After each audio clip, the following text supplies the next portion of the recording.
Mesdames, Messieurs, bonsoir et merci d'être à l'écoute de Sen Radio. Au sommaire, liberté provisoire pour les 17 prévenus de Tobène en attendant le verdict mercredi prochain. C'est la décision du tribunal des flagrants délits de Thiès ce matin dans l'affaire qui opposait les populations de Tobène aux ICS. Un verdict d'apaisement selon l'activiste Guy Marius Sagna qui invite l'État à apporter une solution définitive aux problèmes fonciers du Sénégal. Accusé de magouille et de trafic de dossiers, le président de la Cour d'appel de Kaolack se blanchit et parle d'une tentative de nuire à sa réputation. Face à la presse cet après-midi, Ousmane Kane dément toute accusation portée par le président de la Chambre, Yaya Amadoudia.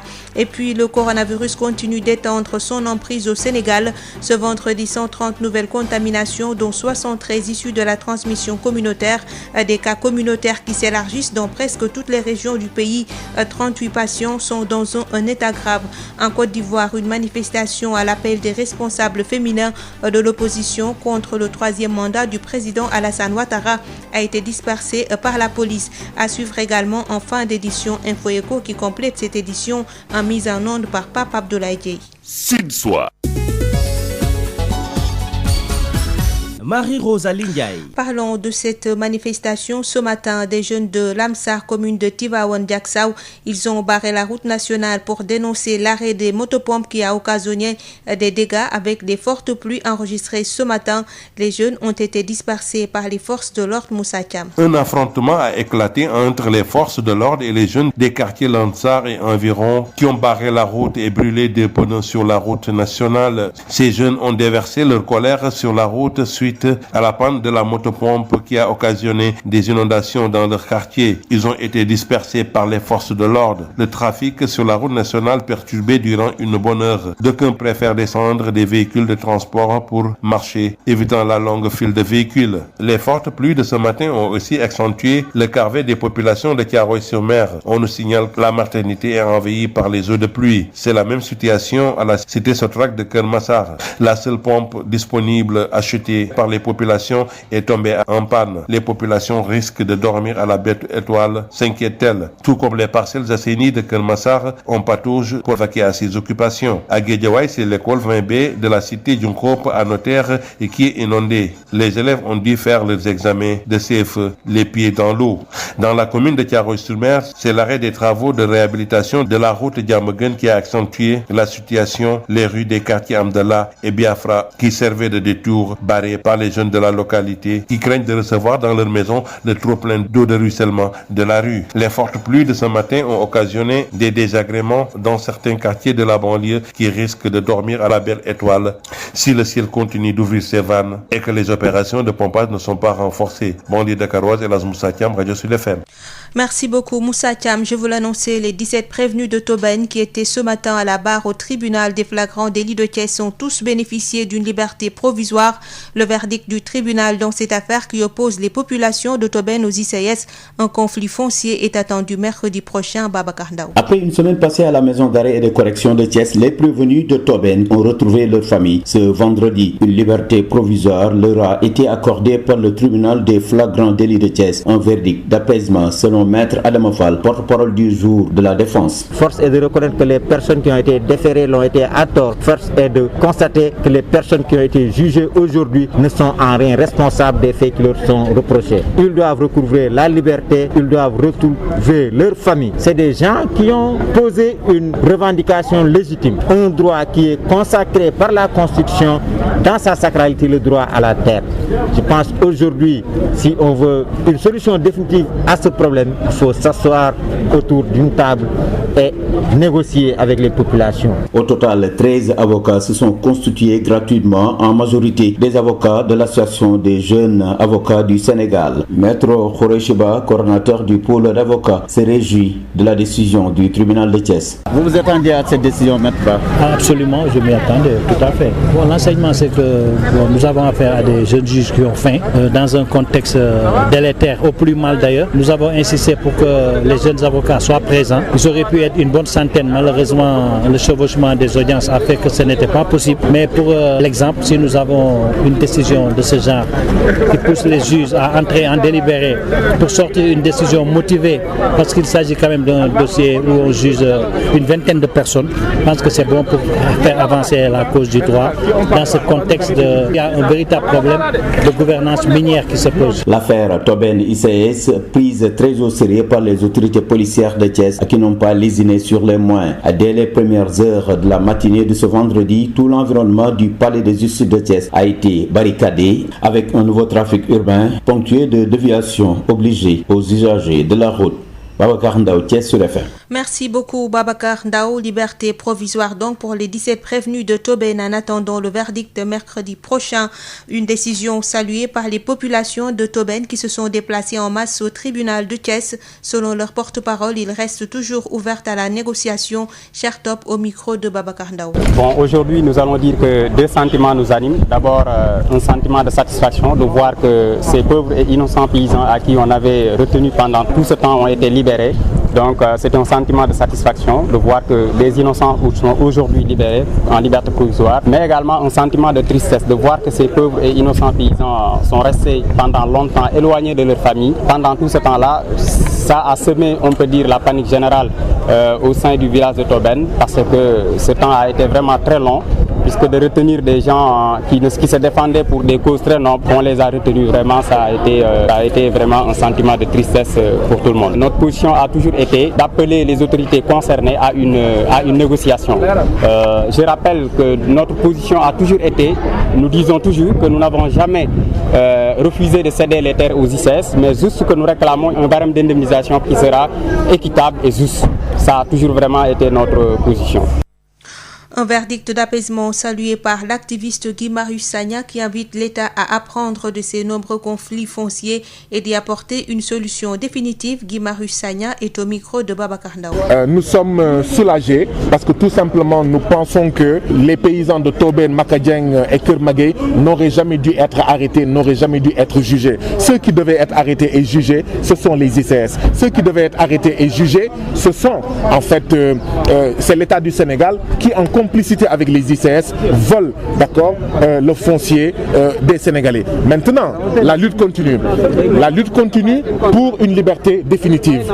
La lutte continue pour une liberté définitive parce que cette liberté, elle n'est seulement que provisoire. Mais la lutte continue surtout pour que, qu'on puisse éviter que de pareils scandales ne se reproduisent. Hier, c'était Nengler. Hier, il y a une batterie de mesures parmi lesquelles il faut arrêter les attributions. Il faut un audit foncier national. Il faut une réforme agraire.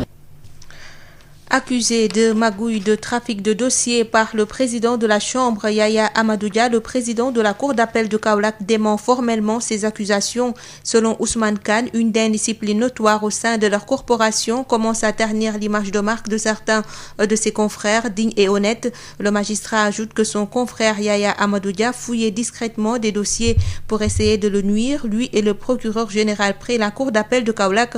Ousmane Kane, premier président de la Cour d'appel de Kaolack, réagit au micro de Mamadou Kamara. Si vous lisez la demande d'explication, je l'ai dit simplement, vous avez enfermé dans votre bureau des dossiers en délibéré de la Chambre civile, de la Chambre sociale et de l'audience solennelle du 18 mars 2020 et vous êtes retourné à Dakar depuis la dernière audience du 4 mars 2020. Vous avez ensuite refusé de remettre les clés à un collègue qui revenait à Kaolack ce jour, malgré la suggestion qui vous a été faite par le secrétaire général. Je vous demande de m'expliquer dès réception de la présente les raisons de votre absence au service et de votre refus de mettre les dossiers à la disposition du premier président. Je dois préciser que d'après notre statut, d'après notre loi fondamentale, tout magistrat doit résider dans son lieu de travail de façon continue, sauf permission, avec évidemment des paliers.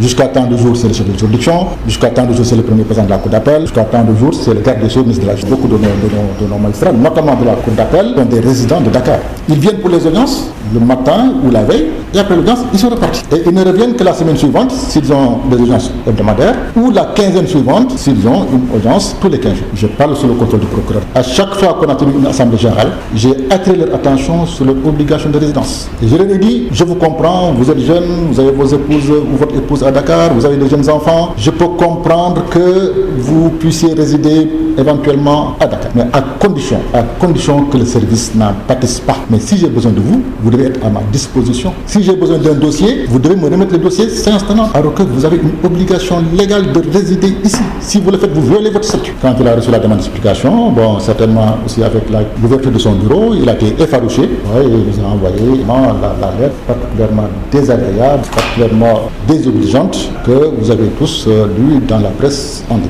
Oui, il a cité beaucoup d'affaires. Alors, commençons par l'affaire Oumar Diagne. Avant ça, je préciserai que dans sa réponse, il dit qu'il n'a jamais manqué une audience. Et j'ai répondu, vous ne pouvez pas me tromper, je suis plus âgé que vous, je suis votre formateur, monsieur. Moi, je ne vous reproche pas d'avoir manqué une audience, je vous reproche de vous être absenté sans autorisation. Il y a quand même une grosse différence d'être parti de votre service pendant une semaine au moins sans aucune autorisation et d'avoir refusé de revenir pour remettre les dossiers à la disposition du Premier président. Mais je ne vous parle pas d'audience. Et je le dis, ça c'est cousu de fil blanc, j'ai les cheveux blancs moi-même, vous ne pouvez pas me tromper.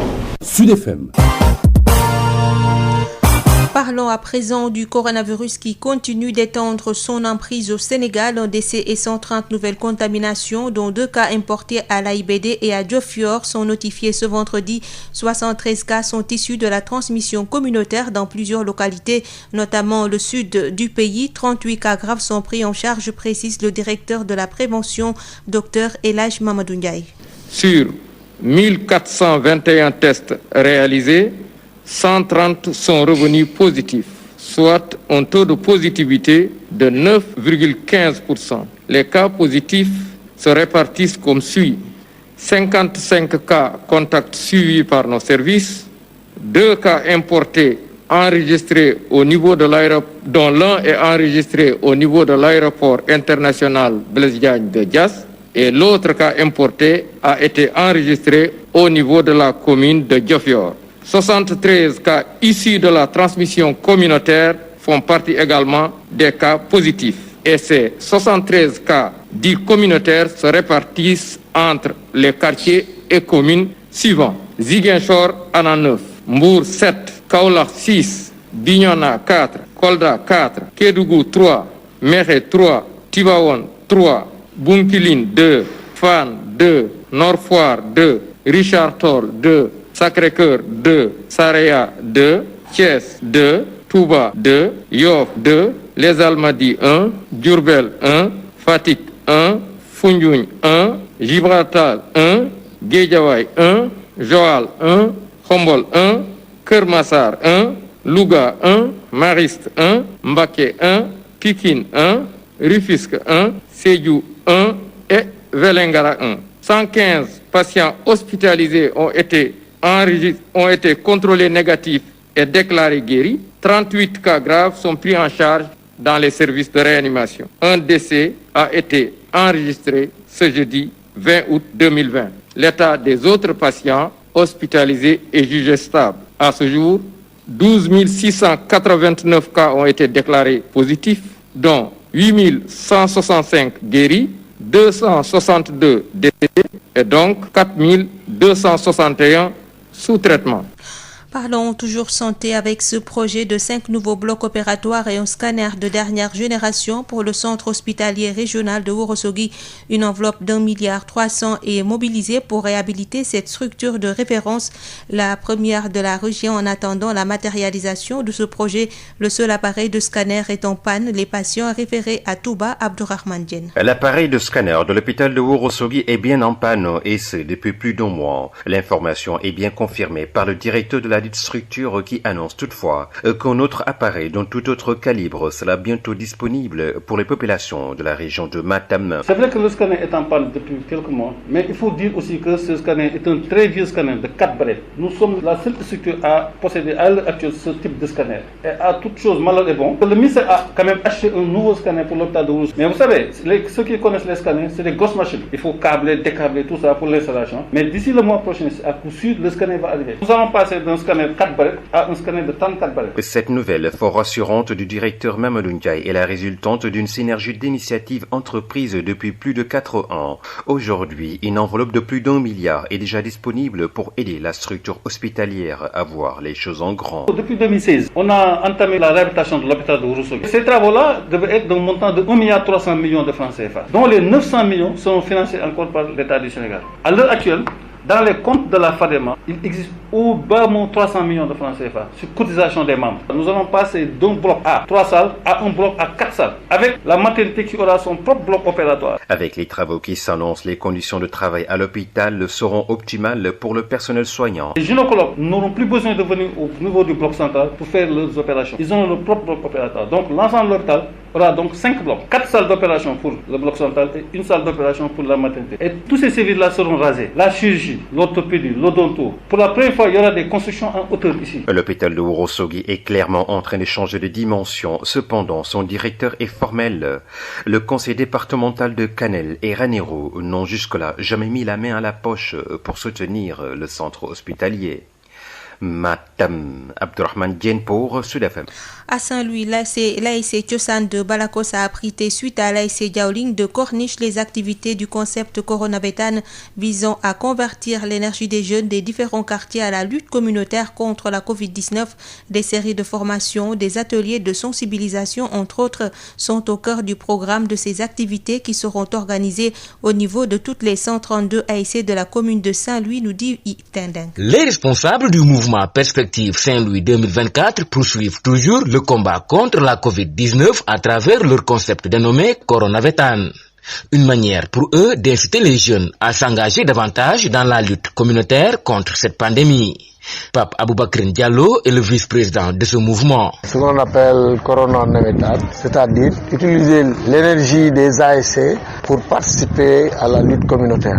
Et c'est dans ce contexte que le président Pape Samba Ndiaye et son équipe s'évertuent chaque jour à rencontrer les ASC et à leur proposer un plan d'action de 5 points articulés au niveau de la sensibilisation, l'affichage, la formation des jeunes filles à la production d'eau de javel et de savon, des causeries organisées au niveau des ASC, une sensibilisation avec une radio sono et des émissions radiophoniques dans les stations de la place. Ainsi, après l'ASC Diaoling de la Corniche, c'est au tour cette fois-ci de l'ASC Tiosan de Balakos d'entrer en jeu dans cette lutte contre la Covid-19, renseigne le président du comité de pilotage de Coronavetan, en l'occurrence Seydina Ababakar Bitey. Aujourd'hui, on était au deuxième match, après celui joué avec l'ASC Diaoling de la semaine passée. On est ici à Balakos avec l'ASC Tiosan. Toutefois, il invite les autorités ainsi que les bonnes volontés de la région à les accompagner dans ce combat. Nous lançons un message parce que nous allons aller vers les autorités, le gouverneur d'abord, madame le préfet, le maire et tous les responsables, toutes les personnes ressources qui sont dans la ville pour au moins les solliciter, discuter avec eux par rapport au projet et les solliciter leur accompagnement par rapport à sa mise en œuvre. Et je pense que ça, c'est très important. Saint-Louis, Yves Tendeng, Sud FM. Les parents devraient souvent contrôler l'accès de leurs enfants, surtout les jeunes et adolescents, aux réseaux sociaux. Ils constituent une cible vulnérable car n'ayant pas encore l'âge de la maturité. C'est la conviction de la facilitatrice à l'UNFPA, Adianta Geijo, par ailleurs volontaire des Nations Unies. Elle prenait part ce jeudi à un panel au niveau de l'espace Jeunes de Saint-Louis sur les thèmes influence des réseaux sociaux sur la sexualité des jeunes et adolescents et pratiques néfastes. Ces propos sont recueillis par Yves Tendeng. C'est une activité qui est financée par l'UNFPA à l'endroit de l'espace jeune. Le premier sous-thème, c'est sur l'influence des réseaux sociaux sur la sexualité des adolescents et des jeunes. Et le second sous-thème, c'est sur les pratiques néfastes. Quand on parle de pratiques néfastes, nécessairement, on fait référence au mariage d'enfants. Et déjà, l'essentiel qui a été soulevé d'abord pour le premier thème, c'est-à-dire l'influence des réseaux sociaux sur la sexualité des ados et jeunes, ça fait référence à l'utilisation désordonnée des réseaux sociaux par les adolescents jeunes, mais également aussi le no-contrôle parental que nous observons tous les jours par rapport à l'utilisation de ces réseaux sociaux.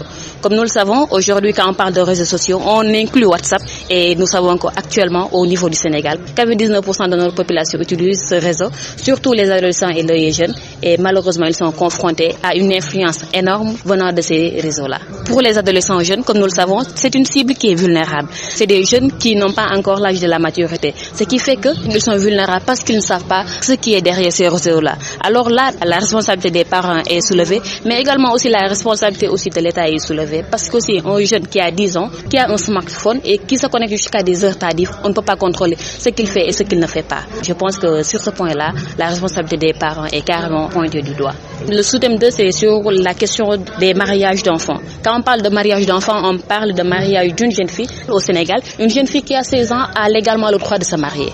C'est ce qui est régi par la loi pour la jeune fille et 18 ans pour le jeune garçon. Mais nous constatons qu'à 16 ans, la jeune fille, elle est encore vulnérable, elle est encore enfant. Et à 16 ans, ce qui est préférable, c'est que cette jeune fille-là soit à l'école, ce jeune garçon soit à l'école, ou bien est en train de se perfectionner sur un métier déterminé. Maintenant, l'Organisation mondiale de la santé a clairement démontré que la deuxième cause de la mortalité des adolescentes, c'est lié aux complications de l'accouchement.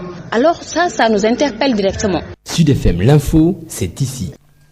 Parlons de l'instabilité au Mali qui fait le lit de l'insécurité dans la sous-région ouest-africaine sous la menace des djihadistes et du crime organisé. Le Mali est une frontière de 419 km avec le Sénégal et 7420 km de frontière avec 7 pays limitrophes. La position de la CEDEAO opposée à la vision interne du pays pourrait retarder le retour à l'ordre institutionnel. Analyse de la situation au Mali avec Moussa Dramé. La situation de coup de force de l'armée malienne qui est venue porter l'estocade à une dégradation du climat social et politique n'a guère surpris les observateurs peu avertis. Elle est sans doute l'aboutissement d'une confusion de plus en plus intenable assortie d'un malaise profond jusqu'au sein de l'armée face à l'expansion des djihadistes dans le nord du pays et ce, malgré la présence de la mission multidimensionnelle intégrée des Nations Unies pour la stabilisation du Mali. Le chef de l'État Ibrahima Boubacar Keïta est donc contraint à la démission mardi, les frontières terrestres et aériennes bouclées, le pays mis sous embargo et les institutions républicaines en berne. De là à craindre que cette nouvelle version de confinement accentue la galère d'un peuple déjà éprouvé par des années d'insécurité et de baisse constante du pouvoir d'achat. Il s'y ajoute un contexte de propagation de la pandémie à coronavirus qui trouve son champ de dilatation en des moments de troubles et de rassemblements monstres. Face à cet imbroglio social et politico-militaire, le discours de la CEDEAO appelant au rétablissement de Ibeka dans ses fonctions de président de la République, des sanctions contre les militaires putschistes et leurs collaborateurs ne vient pas pour faciliter le retour immédiat au calme, rétorque Maître Mohamed Ali Bathily, l'un des porte-parole du mouvement M5 RFP, invoquant l'article 45 du protocole additionnel de la CEDEAO qui consacre selon lui la libre gouvernance des États souverains. Quoi qu'il en soit, si le Mali tousse, c'est toute l'Afrique de l'Ouest qui éternue, car tout affaiblissement de l'État malien pourrait se convertir en de sérieux revers dans la lutte contre le terrorisme et le crime organisé. La vigilance doit donc être de rigueur car le Mali partage 419 km de frontières avec le Sénégal et 7420 km de frontières avec 7 pays limitrophes. L'enjeu est donc de taille et non dans les détails. Moussa Dramé, Sédhiou, Sud FM. Les sanctions de la CEDEAO sur le Mali, une décision inopportune vu les conséquences que cela peut provoquer sur le terrain, des conséquences qui peuvent être dramatiques aussi bien sur le plan économique que social. Alerte de l'Association des juristes africains, l'AJA appelle la CEDEAO à plutôt accompagner le Mali dans cette phase de transition. Voici les précisions du président exécutif de l'Association des juristes africains, le professeur Pape Ogosek, joint par Mame Diarra Da Silva. Nous pensons que la décision de la CEDEAO est, j'allais dire, à moitié bonne, parce que la première décision ne semble pas opportune, c'est-à-dire le retour d'un président qui a déjà signé un acte de démission. Mais l'autre proposition de la CEDEAO nous semble assez intéressante, c'est-à-dire le fait de décider d'envoyer des délégations au niveau du Mali et de discuter également avec les nouvelles autorités. Donc c'est une démarche que vraiment nous souhaitons au niveau de l'association des juristes, parce qu'il faut accompagner cette nouvelle équipe, ce Conseil national pour le salut, pour que l'on puisse les aider à mettre en place de nouvelles institutions démocratiques, parce que le rôle de l'armée, ce n'est pas de diriger. Le rôle de l'armée, c'est d'assurer la sécurité. Donc il faut que la CEDEAO aide cette nouvelle équipe au pouvoir à mieux asseoir des institutions, à avoir un calendrier républicain avec des dates d'élection régulières et le rétablissement de l'état de droit. Donc c'est dans ce sens que la CEDEAO devrait aller plutôt que d'imposer des sanctions ou le retour. Oui, mais en attendant, quelles peuvent être les conséquences de toutes ces sanctions sur le terrain? Alors sur le terrain, nous avons apprécié apprécier cela aussi par rapport au contexte de crise, parce que n'oublions pas que ce qui s'est passé au Mali, c'est également dû au contexte de crise. Donc l'accentuation de la pauvreté par la crise que nous connaissons aujourd'hui et la décision de la CEDEAO ne fait qu'augmenter le problème, parce que si nous prenons la décision de bloquer le Mali, de ne plus envoyer de vivres ou de carburant au Mali, mais ça risque d'augmenter encore la pauvreté. Et c'est pour ça que nous apprécions parallèlement la position du Sénégal lors de ce sommet, parce qu'il semblerait que le président Macky Sall ait pris un peu de recul par rapport aux décisions radicales. Donc c'est certainement en raison des relations que le Sénégal a avec le Mali, surtout sur le plan économique. Donc sur le terrain, ça risque d'être très compliqué sur le plan surtout économique, avec les conséquences sociales que nous connaissons. Une manifestation de remerciement cet après-midi à Bamako, au Mali, après le coup d'État militaire et l'installation du Comité national pour le salut du peuple CNSP. Et depuis mardi, c'est le colonel Assimi Goïta qui dirige le pays, 37 ans, soldat aguerri. Il est sorti de l'école intermilitaire de Koulikou, qui est cet officier supérieur de l'armée du Mali. Son portrait avec Sori Ibrahim Maïga. Teint noir, avec des barbichettes, Assimi Goïta, l'homme qui se fait découvrir en renversant le pouvoir d'Ibeka. Âgé de 37 ans et père de 3 enfants, il est un soldat aguerri, ayant fréquenté plusieurs opérations militaires, tant au Mali, dans le nord et le centre, qu'à l'extérieur, et ce, depuis 2002. Issu de la promotion Mamadou Koulibaly de l'école militaire interarmes de Koulikoro, spécialité armes blindées et cavalerie, il est affecté en 2002 pour 3 ans au 134e escadron de reconnaissance de Gao, avant de rejoindre en 2005 le 123e escadron de reconnaissance de Kidal, où il obtient le poste de chef d'escadron jusqu'en 2008. La même année, le colonel est nommé commandant du groupement tactique numéro 3 de lutte contre les terroristes et les narcotrafiquants à la frontière avec l'Algérie. Dans ses missions d'opération, il fera en plus Ménaka, Tessalit et puis Tombouctou. Volontaire dans les rangs des forces spéciales depuis 2014, il décroche à la même période un brevet d'enseignement militaire supérieur numéro 1. Successivement de cette année à 2015, il occupe les fonctions d'officier d'état-major à l'état-major des armées, coordinateur des opérations spéciales du ministère de la Défense auprès du ministère de la Sécurité après l'attaque de l'hôtel Radisson Blu à Bamako. Il est diplômé du Britannique militaire entre 92 et 98, de l'école d'application du train en 2005, du cours capitaine en Allemagne, de l'état-major au Gabon en 2015, cours des forces d'opération spéciales en Floride aux États-Unis. À son actif, beaucoup de médailles, croix de valeur militaire, médaille de la défense française avec échelon or et médaille des Nations Unies au Darfour, entre autres. Cet homme apparemment discret qui a fait du bruit avec le départ d'Ibrahim Boubacar Keïta à la suite d'une forte ébullition populaire, pourra-t-il redresser le bateau Mali qui tangue? Attendons voir.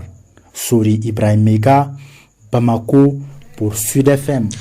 Restons au Mali avec l'affaire Soumaïla Cissé, le leader de l'opposition malienne aux mains des ravisseurs depuis le 25 mars dernier. Il a pu entrer en contact avec sa famille via des lettres. Selon le comité international de la Croix-Rouge, le CICR a remis à un membre de la famille de Soumaïla Cissé des lettres de la part de ce dernier après de longs mois sans contact, pouvoir recevoir des nouvelles d'un être cher et d'un réconfort inestimable pour la famille, révèle un communiqué du CICR. L'annonce de ces contacts entre le chef de l'opposition malienne et sa famille, restés sans nouvelles depuis des mois, survient 4 jours après la démission de son rival, le président Ibrahim Boubacar Keïta, après son arrestation par les militaires au pouvoir au Mali depuis mardi. À l'appel des responsables féminins de l'opposition, des marches éclatées contre le 3e mandat du président Alassane Ouattara devaient se tenir à Abidjan et dans plusieurs autres localités de la Côte d'Ivoire. Cependant, en application de la mesure d'interdiction des manifestations prise par le gouvernement ivoirien qui dure jusqu'au 15 septembre. La police est intervenue pour disperser les rassemblements. Lors d'un point à la presse, Henriette Lorougnon, vice-président du Front populaire ivoirien, a indiqué aux journalistes qu'au moins une vingtaine de personnes ont été arrêtées au cours de la journée. Ces arrestations sont, selon elle, une tentative visant à dissuader cette marche historique des femmes de Côte d'Ivoire. Le directeur général de l'OMS a qualifié de meurtre les affaires de corruption entourant les équipements de protection qui sont utilisés dans le cadre de la pandémie de Covid-19. Si les travailleurs de la santé travaillent sans EPI, leurs vies sont en danger et cela met aussi en danger la vie des personnes qu'ils soignent. C'est un meurtre. Il faut que cela cesse, a déclaré Tedros Adhanom après avoir été interrogé par une journaliste sur les affaires de corruption en Afrique du Sud. Tout de suite, le journal de l'économie avec Rapsa Ilimanouane. La BICIS, Banque internationale pour le commerce et l'industrie du Sénégal, la BICIS, la banque d'un monde qui change, vous offre le journal de l'économie. Bonjour et bienvenue. Au niveau de la région de Matam, on dénote une bonne répartition dans le temps et dans l'espace des précipitations. Selon le directeur régional du développement rural, cela influe positivement sur le comportement des cultures. Mamoudou Kamara. La particularité, c'est d'abord un démarrage très tôt de l'hivernage. On a eu les premières pluies au début du mois de juin. Le résultat, c'est qu'aujourd'hui, on est à des cumuls qui sont partout supérieurs à 100 mm. On a des cumuls qui des fois font le triple du cumul de l'année dernière à la même époque. Par exemple, si vous prenez le cas de Waoundé, 2019, à la même date, on était à 38 mm.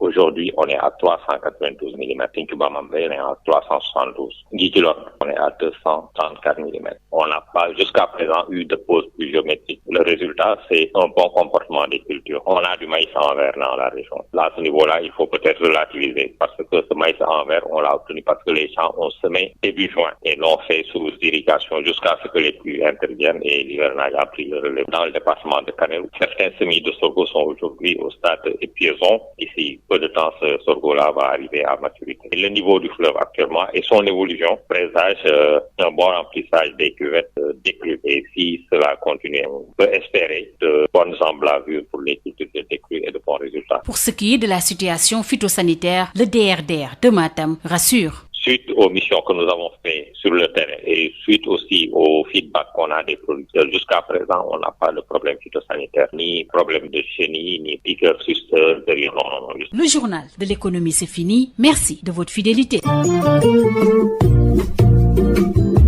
La BICIS, Banque internationale pour le commerce et l'industrie du Sénégal, la BICIS, la banque d'un monde qui change, vous a offert le journal de l'économie.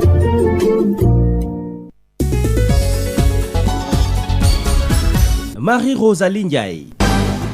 Mesdames, Messieurs, il est 18h passé de 34 minutes et c'est la fin de cette édition. Je vous rappelle les titres. Liberté provisoire pour les 17 prévenus de Tobène en attendant le verdict mercredi prochain. C'est la décision du tribunal des flagrants délits de Thiès ce matin dans l'affaire qui opposait les populations de Tobène aux ICS. Son verdict d'apaisement selon l'activiste Guy Marius Sagna qui invite l'État à apporter une solution définitive aux problèmes fonciers du Sénégal. Accusé de magouille et de trafic de dossiers, le président de la Cour d'appel de Kaolack se blanchit et parle d'une tentative de nuire à sa réputation. Face à la presse cet après-midi, Ousmane Kane dément toute accusation portée par le président de la Chambre, Yaya Amadoudia. Et puis le coronavirus continue d'étendre son emprise au Sénégal. Ce vendredi, 130 nouvelles contaminations, dont 73 issues de la transmission communautaire. Des cas communautaires qui s'élargissent dans presque toutes les régions du pays. 38 patients sont dans un état grave. En Côte d'Ivoire, une manifestation à l'appel des responsables féminins de l'opposition contre le 3e mandat du président Alassane Ouattara a été dispersée par la police. Mise en onde de ce 18h assurée par Papla Dieye. Merci de nous avoir suivis. Tout de suite après, le journal de la culture suivi de la chronique Sud Éducation.